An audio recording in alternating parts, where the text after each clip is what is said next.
Good morning students. आज हम हिंदी व्याकरण में चैप्टर नंबर 4 शब्द रचना करेंगे। शब्द रचना में हम इसमें उपसर्ग और प्रत्यय से बनने वाले जो शब्द हैं उनके बारे में पढ़ेंगे।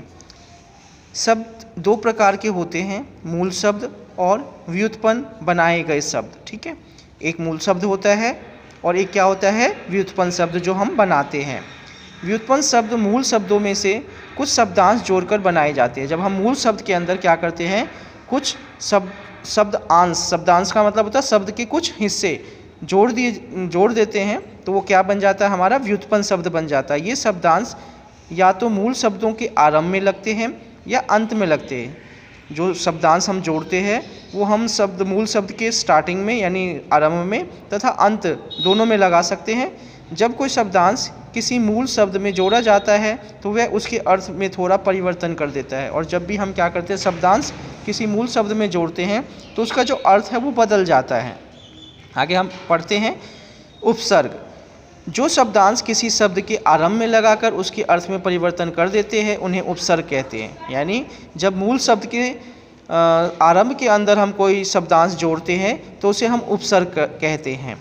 आइए कुछ उदाहरण देखें। उपसर्ग, यहाँ पे सबसे पहले हम देखेंगे मूल शब्द। मूल शब्द हमारे पास है कार।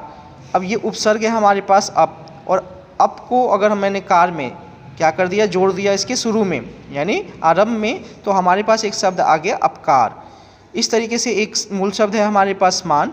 मान में अगर मैं ये अप शब्द जोड़ दूँ, ये उपसर्ग हो गया, तो हमारे पास शब्द आ जाता है नया शब्द अपमान।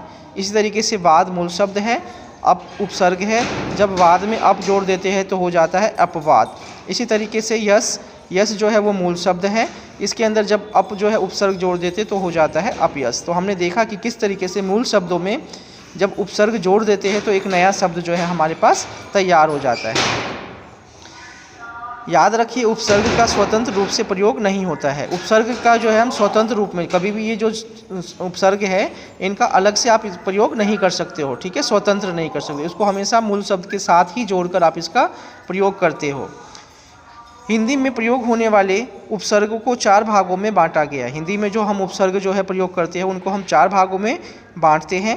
पहला है संस्कृत के उपसर्ग, फिर दूसरा है हिंदी के उपसर्ग, तीसरा है उपसर्ग की तरह प्रयोग होने वाले अवयव, और चौथा है अरबी फारसी के उपसर्ग। यानी ये 4 तरह के कौन कौन से, संस्कृत के उपसर्ग, हिंदी के उपसर्ग, उपसर्ग की तरह प्रयोग होने वाले अवयव और अरबी भाषा के जो उपसर्ग है उनका भी जो है हम इसमें यूज़ देखेंगे।